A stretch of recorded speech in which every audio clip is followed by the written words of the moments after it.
नमस्ते. रंगशिल्प संवादात तुमचं खूप खूप स्वागत.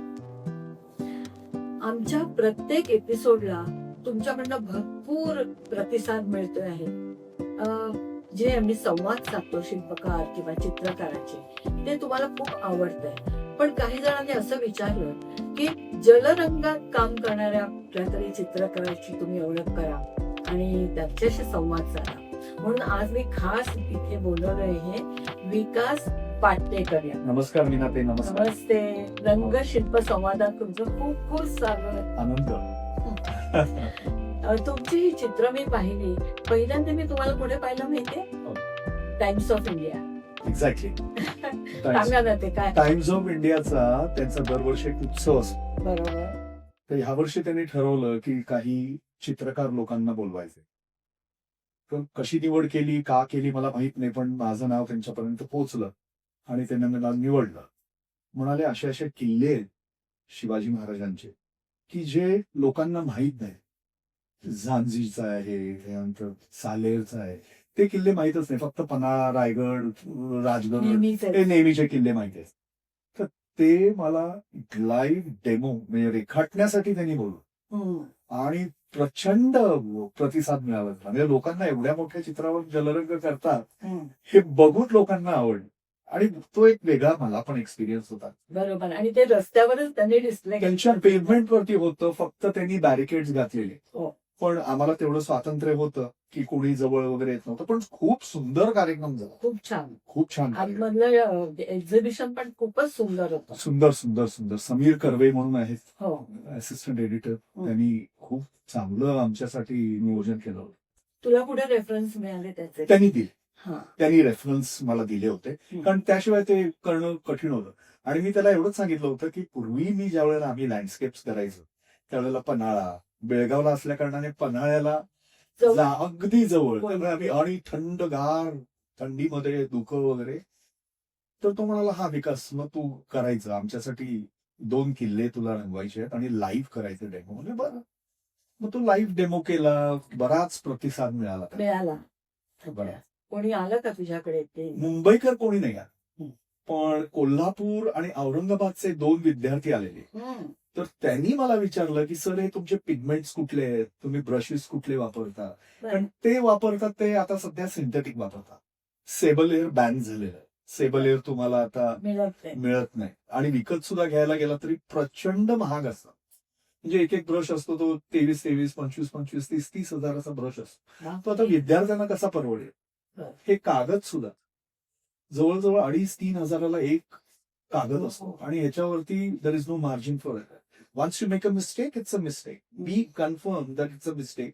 फाडून टाकायचा आणि दुसरा पेपर घ्यायचा. त्याच्यावरती काहीतरी खडा कोड करून इकडे नाही करू शकतो. नाही. आता तू म्हणालास की बेळगावहून आम्ही पन्हाळ्याला जायचो. होय. तर तू आधी बेळगावला होता? मी माझा जन्म बेळगावचा. बरं.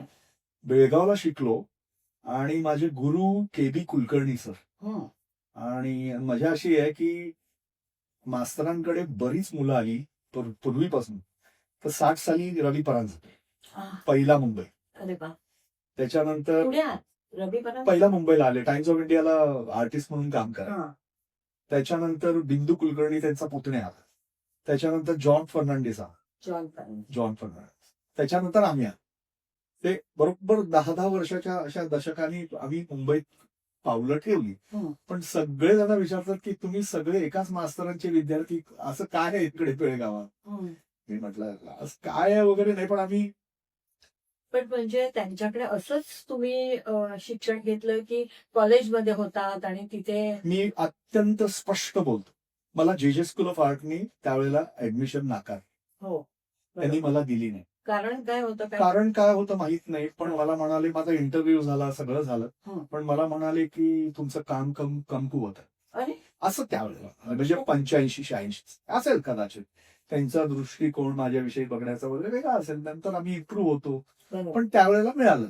मग मी जॉनकडे ऍज अन अप्रेंटाईज म्हणून 5 वर्ष काम केले. त्याच्याकडे अगदी ग्रासरूट पासून सगळं शिकलो. ते वॉटर कलर मध्ये John was a master. He was a master in water colours, oils, pastels, charcoals. John सगळं करायचा, पण मला जास्त भावलं ते वॉटर कलर. त्यामुळे मी शिकलो त्यांच्याकडे आणि थोडं थोडं शिकत घालो. पण नंतर मग कसं सगळंच शिकता येत नाही. पण मी इथे ज्या वेळेला काम करायचो, ते काम सगळं तो गठडा घेऊन बेळगावला जायचो मास्तरांना लाग.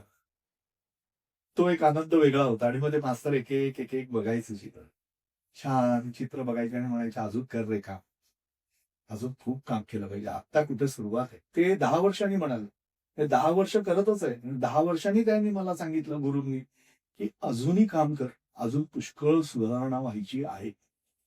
असा गुरु पाहिजे. असा गुरु. म्हणजे- आणि चूक हे सरळ सांगायचे, हे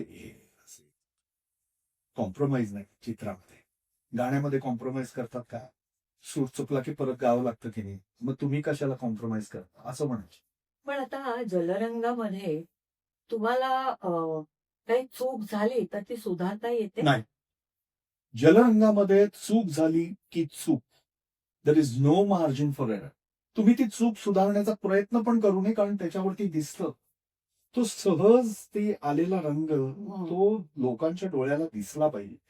थोडा इथे इथे करायचा प्रयत्न केला ना सुधारणा, किंवा लोक काय करतात कधी कधी कॉम्पोजिशन करतात, अरे रे ती बाई नाही जरा ह्या बाजूला पाहिजे होती, मग तिकडनं कागद कापतात. हो असं पण बापरे. म्हणून म्हटलं that is fine. हं. असं नाही करायचं. तुम्ही तुमचं कॉम्पोजिशन अगदी योग्य पाहिजे. तुम्ही जलरंगामध्ये एकच असतं की लगेच आपण काहीतरी करायचा प्रयत्न करतो, स्पॉन्टॅनिटी म्हणतो ना, ती येते, पण सगळ्याच वेळेला ती परत परत येईल असं नाही. कारण it is the most unpredictable medium. तुम्ही करायचं ठरवता येईल आणि होतं येईल. पण हे कुठल्याही चित्राच्या बाबतीत नाही. नाहीये का? ऑइलमध्ये होत नाही. ऑइलमध्ये चुकलं ना हं. की तुम्ही पुसू शकता. टर्पंटाईनचा कॉटन बॉल घेऊन तुम्ही पुसून तिथे वेगळा कलर अप्लाय करू शकता. इथे असं होत नाही. इथे थोडं जरी चुकलं, बॅलन्स जरा जरी गेला, गेलं, मग परत करायचं. पण कॉम्प्रोमाइज करायचं, जाऊ दे असंच राहू दे वगैरे नाही. ते मी माझ्या गुरूंकडनं शिकलो. सुरुवातीला मी करायचो, खडाखोड करायचो, पुसायचो, तिथे रंग लावायचो. मग त्यांनी ते बघितलं आणि मला म्हणाले, no compromises. If you are wrong, be honest to yourself. Say you are wrong, I am wrong. Throw it away. Take another paper, start a fresh. असं शिक. याची सुरुवात तुम्ही कशी करता? म्हणजे पेन्सिल ड्रॉइंग करता की चारकोल मध्ये करता की कसं? पेन्सिलने सुरुवातीला रेखाटन, अगदी तुमचं ड्रॉइंग मूलभूत, तुमचं ड्रॉइंग परफेक्ट पाहिजे. म्हणजे तुम्ही रिअलिझम विषयी बोलत असाल तर मग त्याच्यामध्ये ऍबस्ट्रॅक्शन मध्ये you play with colours and forms. आता रिअलिझम मध्ये काय होतं, इथे तो डौल आहे, बाईचा डौल, तो डौल दिसला पाहिजे. तो पुरुष जांभई देताना अशी बाई जांभई देणार ना, बाई अशीच थांबणार. पुरुष असा देणार जांभई सगळीकडे बघ. तो डौल कॅच करता आला पाहिजे आणि ते रेखाटन परफेक्ट झालं पाहिजे. Then you can start your slow process. आणि ह्याच्यामध्ये एक वेगळी प्रोसेस असते.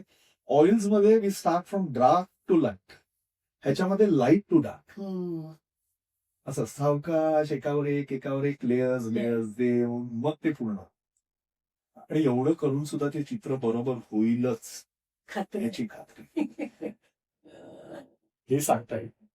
पण आता तुम्ही हे जे काही केले तिथे, हा. हे प्रत्यक्ष बघून स्केचिंग केलं आणि मग त्याला मस्त जलरंगात. मस्तच प्रश्न आहे. मी खरं सांगू, एवढी मोठी चित्र ऑन द स्पॉट करणं मुंबई सारख्या ठिकाणी किंवा आणि कुठे खूप कठीण जातं. ही सगळी चित्र करता तर सुरुवातीला स्केचिंग करता, पेन्सिल ड्रॉइंग करता? सुरुवातीला एवढ्या मोठ्या कागदावरती एखादं करायचं चित्र असेल तर ऑन द स्पॉट करणं आपल्या मुंबईसारख्या ठिकाणी किंवा गर्दीच्या ठिकाणी होता कठीण होतं. कारण सामानाकडे लक्ष द्यायचं असतं, तिकडे बघायचं असतं, कारण तुम्हाला सोबती नसते. तर मी काय करतो, I always carry a small sketchbook with. Always. मी कुठेही गेलो तरी एक स्केचबुक असते आणि एक पेन्सिल असते. 6B ची पेन्सिल असते, डार्क अशी. आणि you can control the tones, म्हणजे लाइटर टू डार्क. आणि मग समजा असा एखादा आता हे वॉटर कलर उदाहरणार्थ जे केलंय ना, माणूस एक वेगळा केला, ती बाकीची माणसं वेगळी केली, फुल मार्केटचं सीन वेगळं केलं. हे सगळं मी कंपाईल केलं स्टुडिओमध्ये. बरं. एक मोठं स्केच तयार बर. केलं आणि त्याच्यासाठी मला प्रोसेस जवळ 10, 12, 15 दिवस झाला. बर. मग ते हा माणूस इथे नको, हा माणूस इथे ठेवूया, मग त्याच्यावर एक ट्रेसिंग पेपर ठेवायचा, इथे करून बघूया का, इथे करून बघूया का, असं करून ते कॉम्पोजिशन सेट करायचं. आणि then you can transfer the same composition on the larger scale paper. कारण पेपरवरती खोट रबरने आपण सारखं घासून त्याचे तंतू निघतात. ह्या सगळ्या म्हणजे कॉम्प्लिकेशन्स खूप आहेत वॉटर कलर. ते सगळं सांभाळून चित्र तुमचं फ्रेश दिसलं पाहिजे. मग किंवा मडी दिसता का. हे जे कॉम्पोजिशन साठी तुम्ही एवढा प्रयत्न करता, हा. तेव्हा तुम्ही हे ठरवता का की मला या साईजच्या पेपरमध्ये हे करायचं? बरोबर.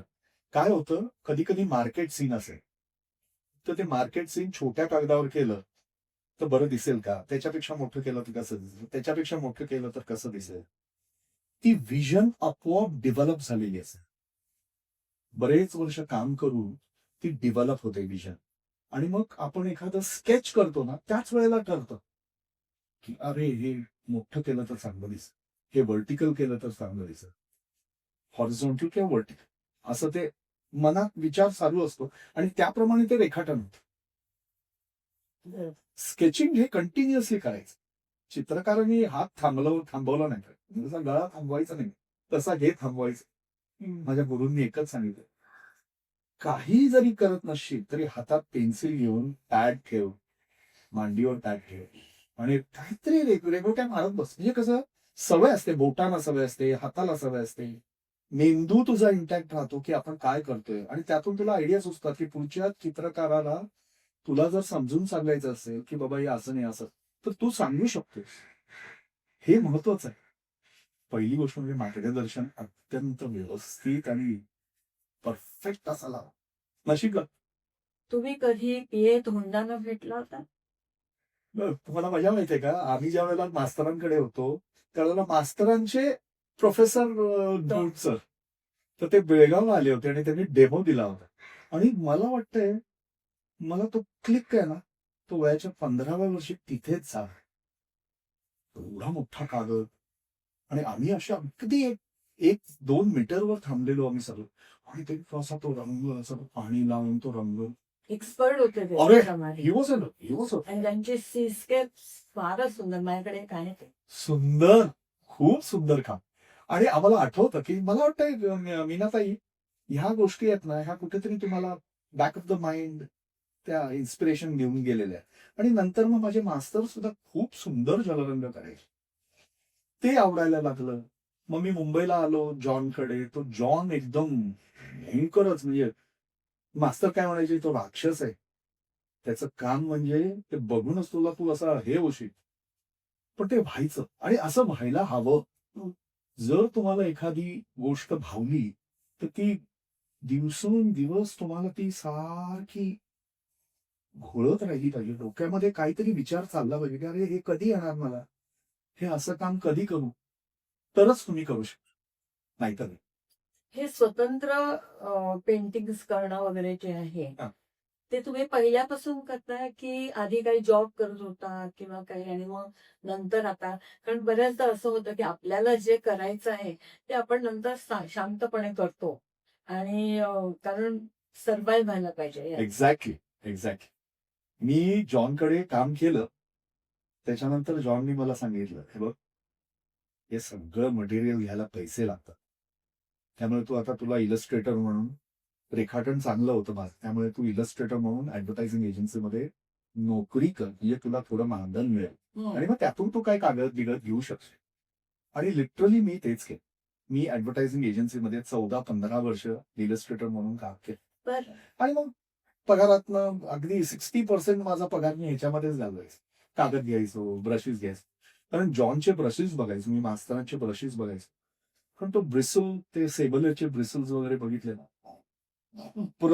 अप्रतिम असायचे. ते कलर्स आपण कॅमलिनचे वापरतो किंवा आणि कुठले अर्थात Camlin is not bad school level आणि आपल्या कॉलेज आणि ह्याच्या लेवलसाठी. पण कॉलेज लेवलसाठी you cannot recommend somebody to go and buy Winsor and Newton. पण तुझं व्हेरी व्हेरी एक्सपेन्सिव्ह कलर्स. 2,500-3,000 रंग मिळतात. कुठले आई वडील सांगतील हो? आणि माझ्याकडे यायचंय, आई वडील यायचे, त्याचं ड्रॉइंग चांगलं आहे, याला जे मध्ये ऍडमिशन पाहिजे. बरोबर, ठीक आहे, घ्या ऍडमिशन.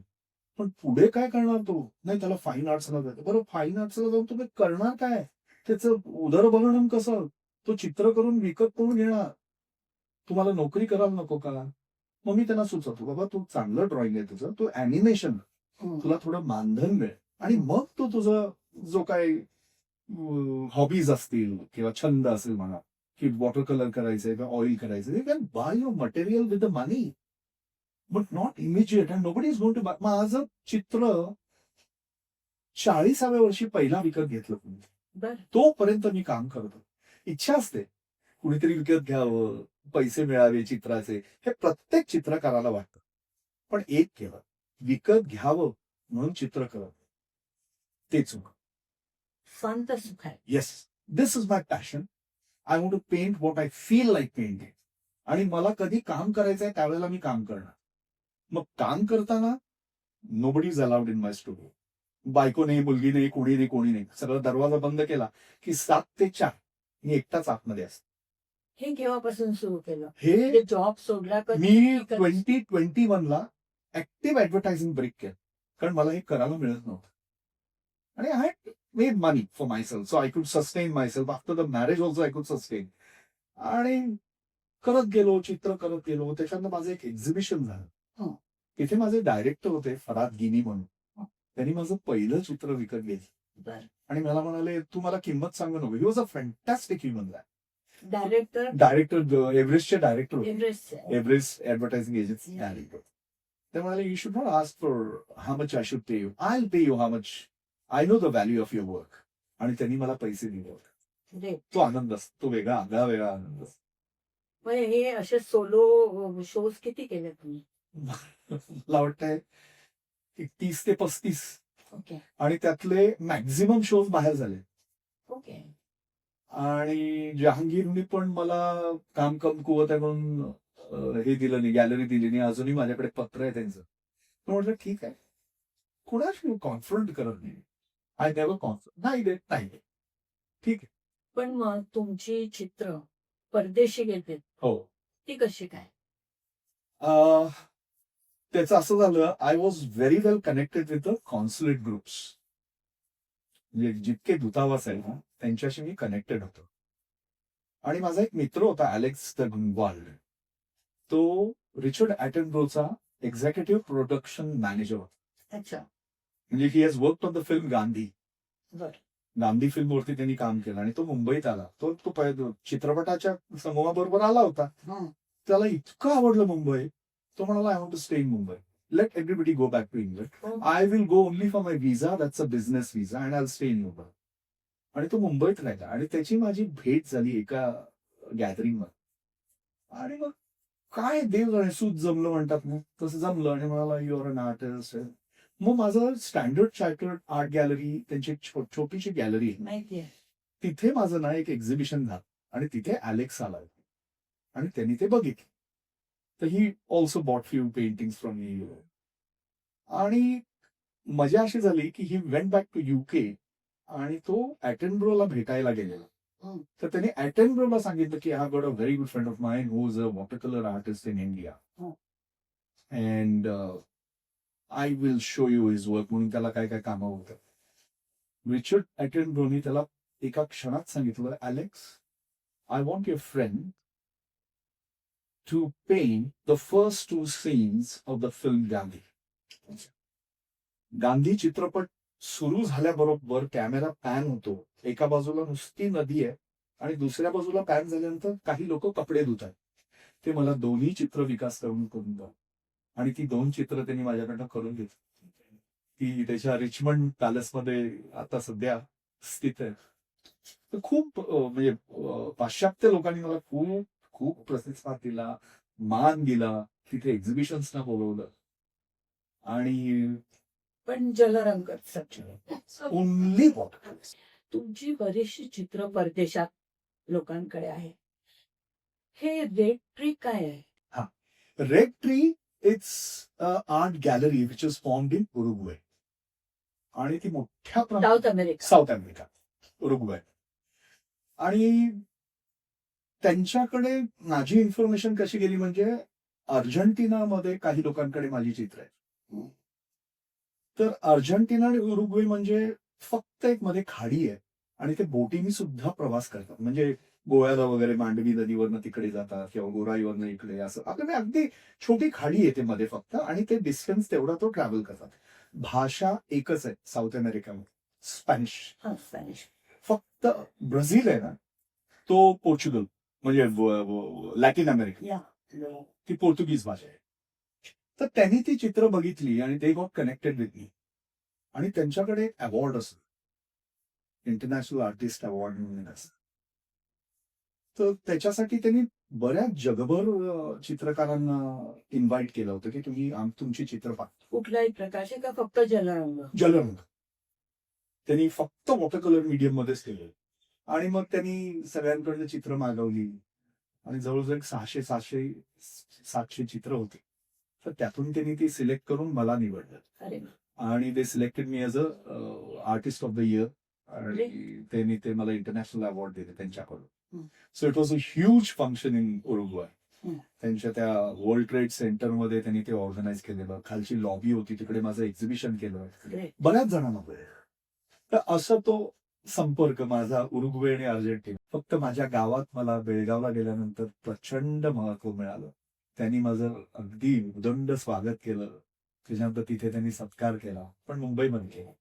पण ते मुख्यमंत्र्यांबरोबर तुमचा हा, तो फक्त मुख्यमंत्र्यांना दाखवायला गेलो. अच्छा. म्हणजे त्यांना अवॉर्ड दाखवायचं होतं आणि मग त्या मनीषा चौधरी म्हणून आहेत आमच्या इकडच्या आमदार, त्या घेऊन गेल्या. त्या घरी आल्या होत्या. ते म्हणाले चला आम्ही मुख्यमंत्र्यांना तुमचं हे दाखवू.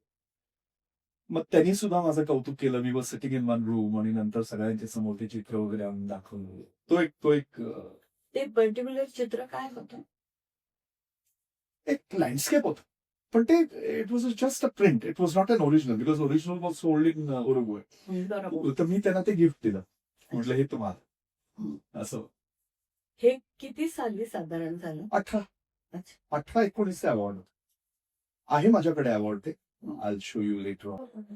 हे अवॉर्ड मिळाल्यानंतर एक प्रेरणा मिळाली का की आणखी काय करावं, वेगळं काही करावं, असं काही? आता तो भाग गेला होता खरं म्हणजे. तेवढी एक काम करणं एवढंच एक मनाला हे असतं. म्हणजे अजून काहीतरी करायचं. काम मला खूप करायला आवडतं. मी सकाळी 7 वाजता सुरू करतो ते संध्याकाळी 4 वाजता बंद करतो. कारण का सूर्याचा प्रकाश येलो होतो आणि मग once the palette starts turning yellow I stop my work. ते फक्त एक्सपिरियन्सनी दिसतं. म्हणजे एखादा ग्रीन असेल ना तो येलोइश ग्रीन होतो, ब्लू असेल तो ब्लूइश ग्रीन होतो, कारण त्याच्यामध्ये येलोचा लाईट मिक्स होत असतो. हे वॉटर कलर मध्येच सगळ्या कलर रंगामध्ये होतं. हा. पण ऑइल्स मध्ये वगैरे काय ते नॅचरल लाईट्स वगैरे लावून ते रात्रभर सुद्धा काम करू शकतात.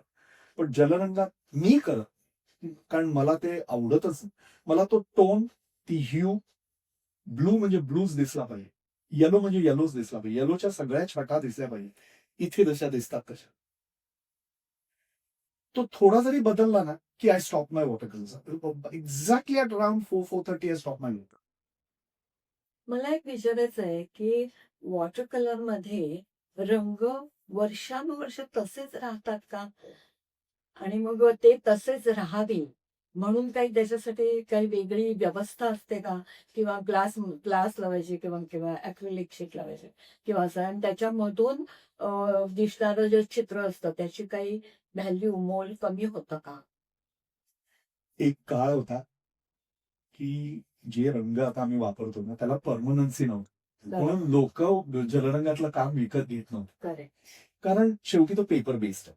पेपरवरती आपण लावतो, तो पेपर ऍब्झॉर्ब करणार, मग त्याची आणि इंटेन्सिटी कमी होणार, परत रेडिएशन असतं त्यांनी तो रंग कमी होणार. हे सगळं विन्सेंट न्यूटन आणि जगामधले जितके रंगकर्मी आहेत हे लोक करणार आहेत त्यांनी ते ठरवलं की या रंगांमध्ये परमनन्सी आणली पाहिजे. आणि आता विन्सेंट न्यूटनचे रंग 150 वर्ष आहेत तसे राहतात. म्हणजे आज बघितलेला लाल तो 150 वर्षांनी लाल तसाच दिसेल. आणि कालांतराने मग तो फेड होतो. पण तो फेड पण कसा होतो, अगदी इमिजिएट फेड होतो. म्हणजे अगदी आज झाला उद्या झाला असं नाही होत. पण तो 150 वर्ष आज तुम्हाला रंग बघितलेला 150 वर्षांनी तसाच दिसतो. ते आमचं भाग्य. आणि कागद, कागदाची परमनन्सी इतकी पॉवरफुल असते की तो कागद हा कागद इथलाच नाही, फ्रान्सचा कागद आहे. तो डी आर्चिस म्हणून कंपनी आहे. It's very old company in France. आणि त्याने तो खास वॉटर कलर्स करणाऱ्या चित्रकारांसाठीच बनवलेला आहे. आणि त्याच्यामध्ये मजा अशी आहे की ग्रॅम्स आहे, पेपरची गेज आहे. बरोबर. 100 ग्रॅम्स, 200 ग्रॅम्स, 300 ग्रॅम्स. मी जास्त ग्रॅमचा वापरतो कारण तो पेपर वॉबल होऊ नये हा पाणी टाकल्यानंतर. बरोबर. So I use 640 GSM. म्हणजे तुम्ही कितीही पाणी वापरा त्याच्यात, तो पापड होत नाही. तो पेपर असा स्थिर राहतो. आणि दुसरी गोष्ट, हा पेपर आहे ना, हा पेपर एकदा तुम्ही फ्रेम केला, एअर टाईट फ्रेम केला आहे, तसं वॉटर कलर 150, 200, 300 वर्ष राहते. त्याला इतकं लाईफ आहे. फ्रेमिंगची काय प्रक्रिया? नॉर्मल वुडन फ्रेम करायची. हं. मी सगळ्या माझ्या पेट्रन्सना सांगतो, जगभरात सगळ्यांना सांगतो, ॲक्रेलिक फ्रेम करू नका, फायबर फ्रेम करू नका. They are very very highly inflammable. म्हणजे घरात चुकून एखाद्या तुम्ही दिवा पेटवताना जवळ जर दिवा पेटला गेला तर ती पटकन आग पकडते. सर फ्रेम जळलेल्याचं दुःख नाही, पण ते आतलं जर तुमचं रंग केलेलं काम आहे वॉटर कलर, ते गेलं तर म्हटलं परत करतायत. आणि मग आणि कधी काच ट्रान्सपरंट लावायची, ट्रान्सपरंट ग्लास. कारण का आता ती ट्रेंड आली, चकाकतं दिसत नाही, मग ती नॉन ट्रान्सपरंट ग्लास लावतात. त्याच्यामध्ये 20% तुमचा ह्यू कमी होतो. म्हणजे हे जर तुम्ही नॉन रिफ्लेक्टिव्ह मध्ये टाकलं तर याचा 20% रंग ती ग्लास खाते. बरोबर. आणि मग 80% तुम्हाला दाखवतो, ओरिजिनल देत नाही. बरोबर. सिम्पल प्लेन काच लावायची. आणि हँग पण असं करायचं की जिथून तुमच्या वॉटर कलर्सवर किरण येता कामा नये, डायरेक्ट इल्युमिनेशन असतात. लोकांना हौस असते, वरती लाईट लावतात आणि असा करून त्या फ्रेम वरती असं करतात. It is absolutely horrible.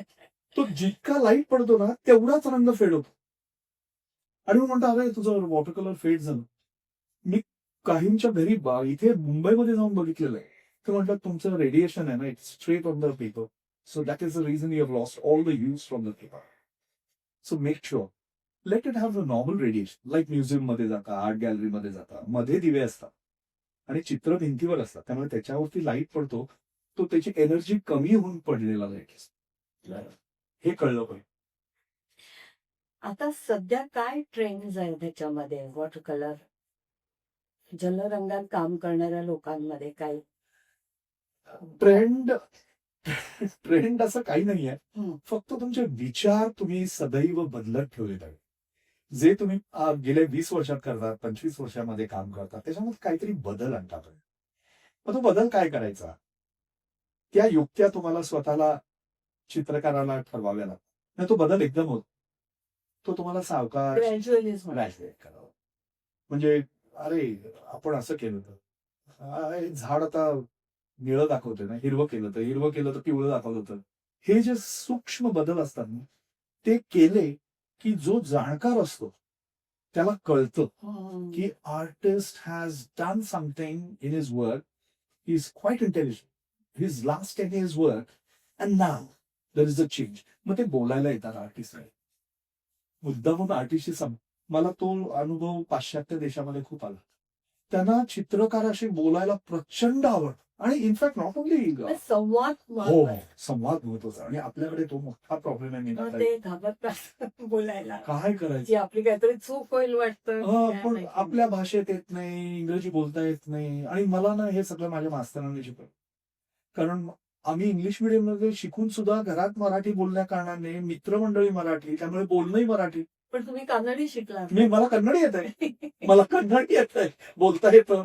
आणि मराठी घरात भाषा, पण बेळगावी मराठी भाषा. पण ते मुंबईत आल्यानंतर माझी टिंगल उडवायची होतं. विकास, तुम्ही इतकं आता बोलला, तुमच्या अनुभवाचं संचित इतकं आहे, तर तुम्हाला असं वाटत नाही का की अजून काही विद्यार्थी तयार करावे, त्यांना हे संचित पास ऑन करावं, त्यांना याच्याबद्दल सांगावं तुमच्या अनुभवाबद्दल? नवखे असतात, नव्याने काही करणारे असतात, त्यांना याची फार गरज असते. तर असं 1 to 1 सांगणारे लोक फार कमी असतात. कॉलेज बिल्डिंगमध्ये मला वाटतं जलरंग शिकवतच नाही माझ्या आता माहितीप्रमाणे. गेलो आता गेलो हं. मीनाताई, माझ्याकडे मुलं येतात, शिकायला येत आहे, पण आता ह्या फास्ट युगामध्ये तर हे सगळं फास्ट यायला हवं. मी म्हटलं, मला विचारलं, सर तुम्ही किती वर्ष घेतली, म्हणजे या स्टेजला यायला किती वर्ष घेतली? म्हटलंय बघ, मला 20 वर्ष फक्त मास्तरांनी रंडा मारायला लावलेले. म्हटलं तू बरोबर मार, तो सगळं संपलं की मग पुढचं शिकवतो.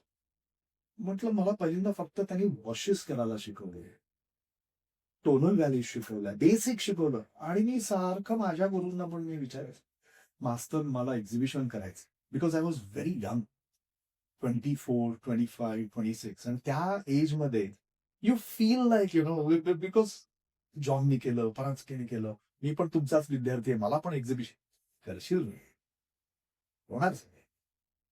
आणि मग ह्या सगळ्या गोष्टी मी माझ्या जे विद्यार्थी असतात त्यांना सांगतो. सुरुवातीला येतात, डेमो देतोय, डेमो बघतात, काही मुलं फोनवर असतात, काही मुलं याच्यावर असतात, काही मुलं बोलत असतात, हे सगळं सुरू असतं. आणि मग सगळं झाल्यानंतर विचारतात की सर आम्हाला कधी येणार हे तुमच्यासारखं कर. म्हटलं कमीत कमी 20 वर्ष पाहिजे. मग पुढच्या शुक्रवारी येणार ना? शुक्रवारपासून बंद. तेवढी आर्तता नाही शिकायची, तेवढी म्हणजे पेशन्स नाही की मला आता एवढे दिवस करायचंय. इम्पॉसिबल. आणि आता जलरंग शिकवणं खूप खूप कठीण आहे मीनाताई. का? कारण शिकायला तेवढा वेळच देत नाहीत.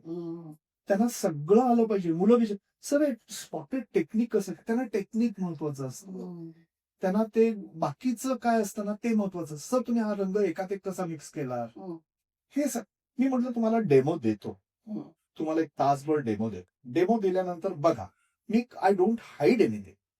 माझ्याकडे कोणीही शिकायला आलं ना तर I don't hide anything. There is nothing behind the slate. Whatever is there it's right on top here. म्हणजे बाकीचे चित्रकार करत असतील मला माहित नाही, पण मी कुठच्याही विद्यार्थ्याला हे असं करायचंय, हे असं करतो, हे रंग असे आहेत, हे मिक्स असे करायचे, हे टेक्निक आहे, हे सगळं सांगतो. जमायला नको, कारण ते टेक्निक येण्यासाठीच मी 25-30 वर्ष घालवली. आत्मसात करता येत नाही, इम्पॉसिबल गोष्ट आहे जलरंगामध्ये. म्हणून तर आता जगामध्ये मजा अशी आहे विनाते, oil is say for so many hundreds of years, oils वगैरे हे सगळे करत आले. जलरंग आपल्याला समजला फक्त ब्रिटिशर आल्याने, कारण त्यांच्या साहेबिणी होत्या, त्या सुट्टीला गेल्या कुठं हिल स्टेशनला की आपले एक इजल लावायच्या आणि छोट्याशा ब्रशने आपले छान, कारण 200-250 वर्षापासून आपल्या देशामध्ये जलरंग आलेला आहे. पण त्याला वळण देऊन अजून कसं सुंदर करता येईल हे चित्रकारांनी ठरवलं पाहिजे. ते सुंदर कसं करायचं हे आम्ही ठरवलं. म्हणून पाश्चात्य देशांना नवल वाटतं की भारतामध्ये इतके जलरंग आर्टिस्ट तयार कुठून होतात. कोल्हापुरामध्ये आहेत, नाशिकमध्ये आहेत, आणि महाराष्ट्रात तर भरपूर आहेत, बंगालमध्ये आहेत. बंगालमध्ये मला डोक्यात आता ते जमिनी राहायचं हो हो हो हो, की त्यांचे तुफान, काय म्हणजे त्यांचं काम आणि त्यांचे विचार, आणि त्या साध्या वॉटर कलर म्हणजे पाण्याबरोबर मिश्रित रंग करून आपण कागदावर मांडतो, त्याच्यामध्ये व्हरायटी आणि व्हेरिड फॉर्म्स आणणं हे चित्रकलाची किमया असते. आणि ते लोकांना भावतं की हे कसं केलं, ह्या गमती. तर साध्या पोस्टर कलर्स मधून सुद्धा ते हो हो किती हो, येस. छान परिणाम. पोस्टर कलर सुद्धा आपल्या ते गाउच म्हणतात त्याला. पोस्टर कलर्स ना फॉरेन कंट्रीमध्ये गाउच म्हणतात. ते फ्लॅट असतात, ओपेक असतात, त्याच्यावरती एकावर एक तुम्ही ऑइल सारखं काम करू शकता, पण त्यालाही मर्यादा आहे. पण ऑइल इज ऑइल, त्याला एक वेगळीच हे म्हणजे काय म्हणतात त्याला, भारदस्तपणा त्याच्यामध्ये. ह्याच्यामध्ये भारदस्तपणा तुम्ही काहीतरी सब्जेक्ट निवडून आणू शकता, जसा आता मी फ्लॉवर मार्केटचा केलाय किंवा पाठीमागे केलेली आहे. तुम्ही भारदस्तपणा विषय निवडून आणू शकता. ऑइलमध्ये पोर्ट्रेट केलं की त्या बघणारा असं बघत बसत, पण त्यांची ती मास्टरी असते करायची. Same is with water colours. If anybody comes and stands behind me when I am painting, ते सुद्धा असेच बघत राहणार. आता काय होतं, नंतर काय झालं, असे करता. कसं करता? पण हे कॉम्पोजिशन तर तुम्ही करता, होय. पण तुम्ही पोर्ट्रेट्स करता का? Very rare, very rare. Because my field is landscaping. Figurative असतं, पण I use figures. I use figures, but I portraits अगदी रेअरली करतो. Very rare. चारकोल्स मध्ये करतो, पेन्सिल्स मध्ये करतो, but I don't paint in water colours. सध्या तुमचा आवडता किंवा वॉटर कलर मध्ये काम करणारा, उत्तम काम करणारा असं तुमच्या दृष्टीने कोण? दोघंही पाश्चात्य. एक म्हणजे अल्वारो कास्टग्नेट, तो अर्जेंटिना उरुग्वे त्या भागातला आहे. आणि दुसरा आहे तो जोझेफ झुकिविच, ऑस्ट्रेलियामध्ये स्थायिक आहे. हर्मन पेकेल म्हणून आहे. तो एक वासुदेव कामत. वासुदेव आपल्याकडे मी फक्त प्रणाम करतो, कारण वासुदेव कामत यांचं काम म्हणजे आज भारतामध्ये वासुदेव कामत आहे. त्याच्यानंतर विजय आचरेकर म्हणून आहे. विजय आचरेकर आहे. छान करतो. He is also very nice guy. मी त्याला फक्त नमस्कार करतो, कारण ते खूप मोठी माणसं आहेत, खूप सुंदर काम करतात, सगळ्या मीडियम्स मध्ये करतात. त्यामुळे आम्ही फक्त नमस्कार करायचा आणि चित्र बघायचं घ्यायचं आणि आस्वाद घ्यायचा. आपण काही भाष्य करायचं. वा, छान, मजा आली. Very nice. विकास, मी तुम्हाला शुभेच्छा देते तुमच्या कामासाठी. थँक्यू. इथपर्यंत आलात. धन्यवाद. थँक्यू मीनाताई. तुम्ही आलात, तुमचा संच घेऊन सगळ्यांना घेऊन आलात. मी खरोखर आभारी आहे. Thank you very much. आता हे पेंटिंग जे आहे ना, हे बेसिकली वॉटर कलर म्हटल्यानंतर मला तो होळीचा सण खूप भावतो. म्हणजे कसं ते रंग वेगवेगळे उडतात. आणि एक वर्ष असं झालं की मी ह्याला होतो, मथुरेला होतो, आणि हे जे चित्र आहे ना, हे तिथे पहिल्यांदा होळी होती आणि तिथे नुसते रंग उधळतात आणि मला मग ते कॅप्चर करायचं होतं. म्हणजे भर भर भर भर भर भर स्केचेस केली थोडी. ओके. आणि आता हे कलर्स परत मिळणार नाही. मग आय टूक a small snap on my mobile. आणि म्हटलं आता आपल्याला हेच ठेवायचं नाही, आपल्याला काहीतरी निर्मिती करायची. मग ही निर्मिती केली या चित्राची. म्हणजे असंच दिसत नव्हतं ते वेगळंच होतं, पण मला जे काय पाहिजे होतं, तो भाव पाहिजे होता, तो भाव मी आणायचा. एका विषयी सांगायचं झालं तर हे चित्र आहे ना, हे कंपाईल केलेलं आहे. म्हणजे याच्यामध्ये वेगवेगळी स्केचेस, म्हणजे जांभई देणारा माणूस, अगदी आळस काढणारा माणूस, किंवा एक माणूस असा तिकडनं येणारा, हातात काहीतरी घेऊन जाणारा, फुलं घेऊन जाणारा. ते ओव्हरऑल फुल मार्केटचा जो फील असतो तो नेहमी गजबजलेला असतो. आता दिस इज द US. गजबजलेला, गडबड, नुसती घाई गर्दी, ते ह्या चित्रात दिसलं पाहिजे. ते आणायचा प्रयत्न केलाय. आणि त्याच्याबरोबर ती सगळी रंग असतात. हे फिश मार्केट. आता ती ऍक्टिव्हिटी दिसली पाहिजे. म्हणजे मासे घेणारे लोक आहेत, ते मी गोराईला जातो, तिथे सकाळच्या वेळेमध्ये थंडीच्या वेळेला थोडंसं धुकं असतं. ते बेसिकली काय असतं माहिती आहे, ॲटमॉस्फिअर इज इम्पॉर्टंट. ॲटमॉस्फिअर आणण्याचा प्रयत्न करायचा चित्रामध्ये. You should bring something.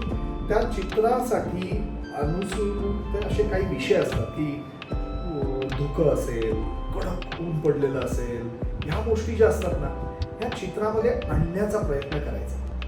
आणि then you play around with the characters afterwards.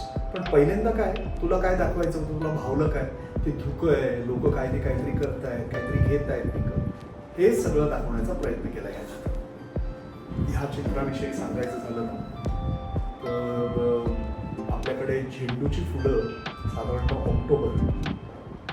September, October, नोव्हेंबरमध्ये खूप येतात.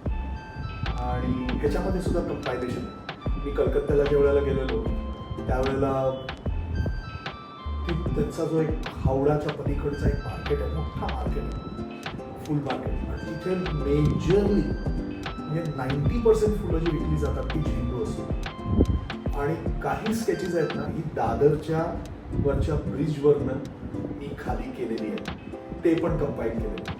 असं करून एक कॉम्पोजिशन तयार केलं. आणि अगेन द प्रोसेस वॉज की just don't rush to paint, make compositions. तुम्हाला चित्र निर्मिती करायचं आहे हे लक्षात ठेवलं पाहिजे.